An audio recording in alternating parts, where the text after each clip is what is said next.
Greetings viewer, welcome. So you've seen those YouTube videos about lockpicking and bump keys and was wondering what could be done to stop the noobs from opening your front door and at the very least slow down the pros to the point where they would just pass on your door. Well, you're in luck. The YouTube search algorithm has worked in your favor.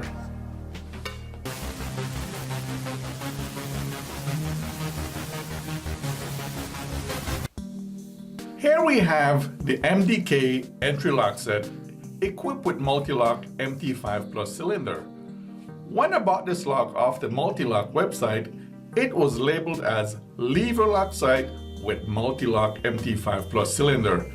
I did not notice any A EM-D-Kay as a lock set brand. I thought the entire lock set was Mul-T-Lock brand. It's just the removable cylinder that's Mul-T-Lock. Inside the box, you will find a drilling template for 2 3/8 and 2 3/4 inch back set.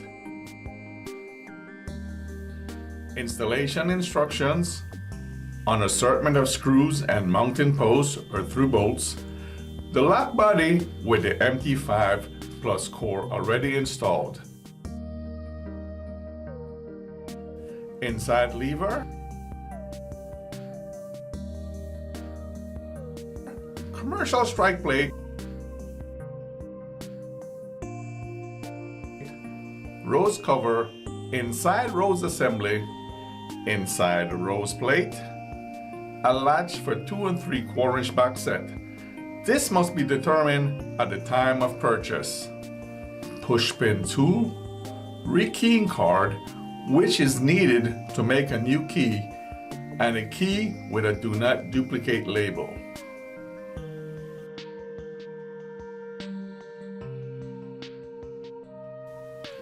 I'll be using my lock display stand that I got from the crew at Fields Door and Hardware. The blue X will be the exterior, the key side, and is also there to help you follow along. The unmarked side will be the interior, the push button side. As mentioned before, you will need to determine the back set of your lock. This is the distance from the edge of your door to the center of the lock. Usually 2 3/8 or 2 3/4 inch. You also need to be measuring from the high side of the door. Look at the door edge and see if it is beveled. One of the edge will be more pronounced than the other. Some doors are just square across, no bevel. When the latch engages the lock body, all 4 of its connections need to sit properly with the 4 receiving connections on the lock body. If not, the latch will bind when installed.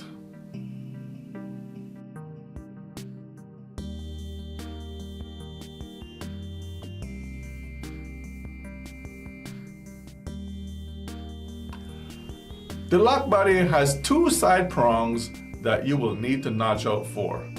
Some door skins are soft enough that you might not have to do this.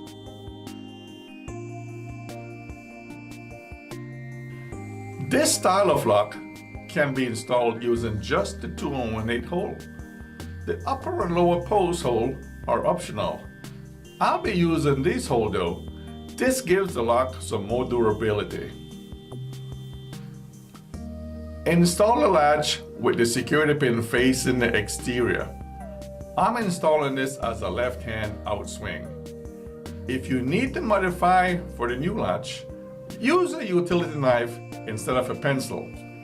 This gives you a much finer chisel line. You can use a pencil to sort of highlight the score area. Be careful not to slip and scratch the finished face of the strike. Secure the latch using 2 of the number 2 Phillips combination screws. There are 6 of them. Be sure to drill a pilot hole.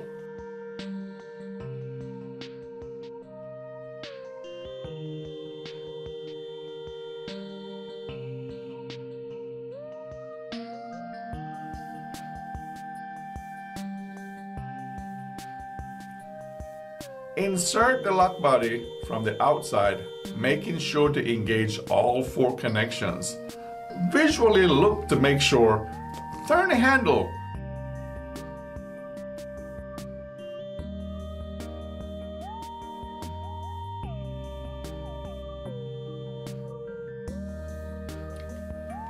If you're installing the lock without using the two mounting posts or through bolts, go ahead and install the inside rose plate and secure using two of the longer screws into the two inner holes.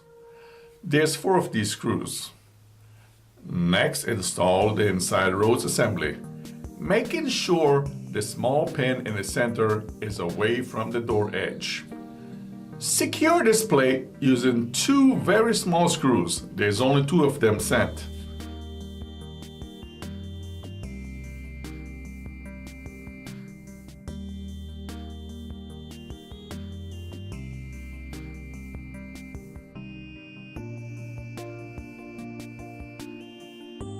I'll be using the through bolts for this example.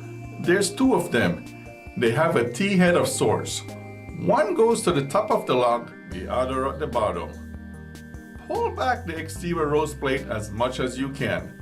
Slide the T-head of the post between the gap of the exterior rose cover and the inside rose plate.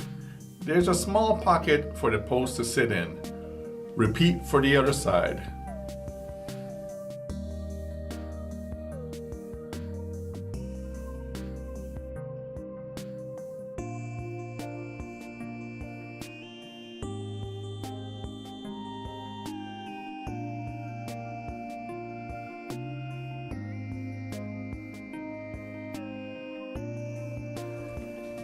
Keep slight tension against the rose cover as you once again insert the lock body through the 2 1/8 hole, making sure to sync all 4 connections of the latch.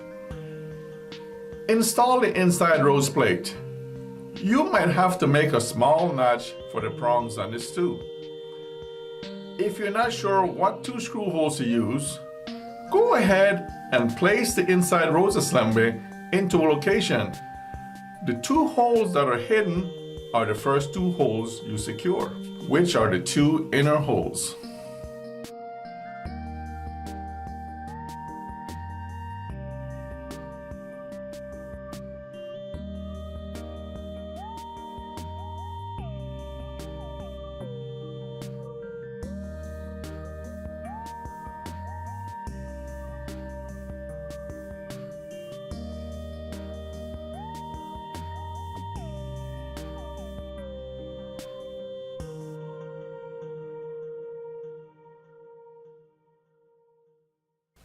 You can use the remaining 4 number 2 Phillips combination screws to secure the inside rose plate at these 4 locations. Make sure to make a pilot hole and be careful with the 2 on the latch side. Check the lock at this time to make sure it's not binding. Install the rose assembly next with the last 2 long screws.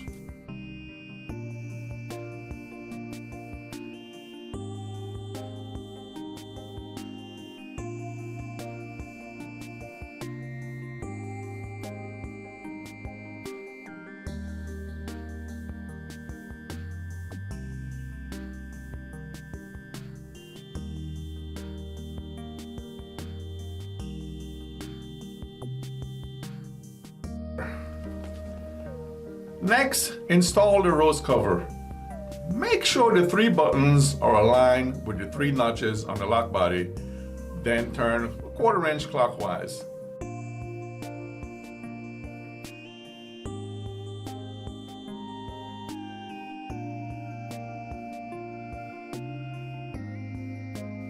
Finally, the interior handle. Slide this into the lock body until you hear a soft click. Give it a tug to make sure it's engaged. Check once again for binding. Make sure everything is working properly. This lock set has a push button, turn button on the inside. If you just push the button in, it will pop out when the inside lever is turned. This will leave the lock unsecure. Likewise, if you just push the button in and turn the key, it will pop out, leaving the door unsecure.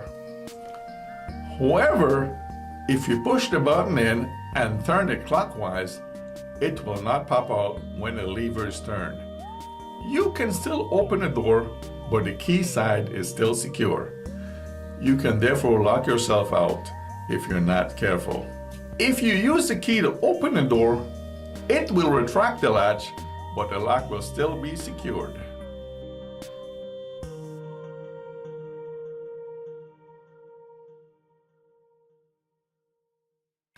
The strike plate needs to be installed so that the security slider on the latch hits against the face of it.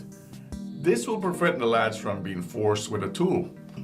Also, make sure that all weather seals are installed on the jamb before installing the strike plate. And also install any latch lock before a deadbolt.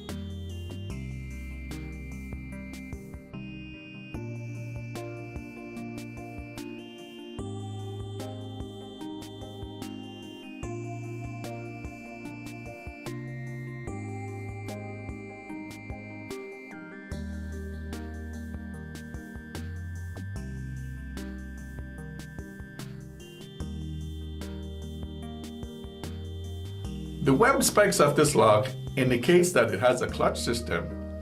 I was unable to trigger it by hand. It might be a lot higher than some other clutch-enabled locks that I've installed.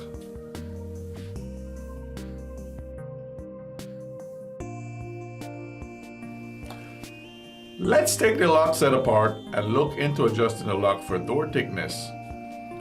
Start with removing the inside lever with the pushpin tool.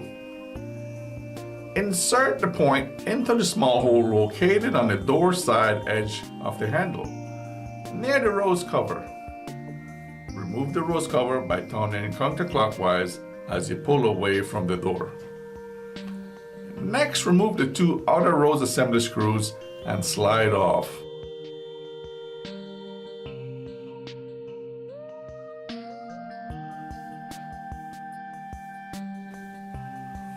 Remove the next two inside rose plate screws. Make sure to hold onto the lock at this point, otherwise it can fall onto the ground.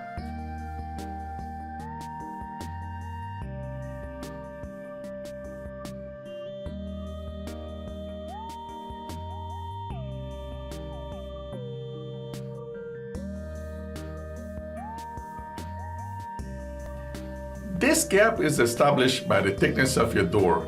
To adjust this gap, you will need to remove the key side handle. Turn the key clockwise a quarter turn while pushing in with the pushpin tool and pulling at the handle. The pushpin releases the handle when the key is turned to the correct rotation.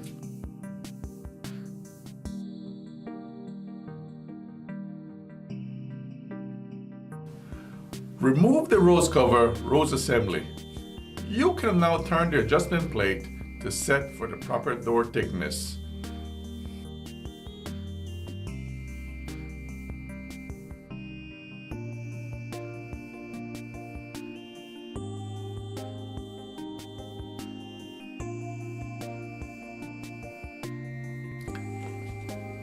If you look closely at the key, it has a do not duplicate on it.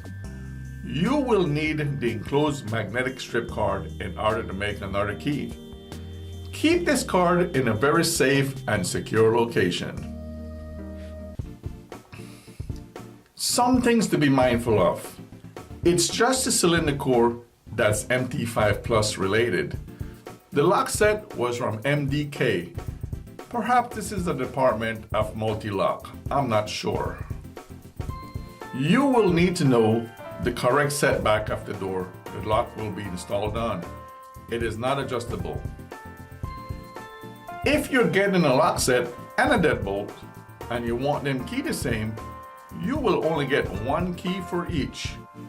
You can order extra key at the time of purchase.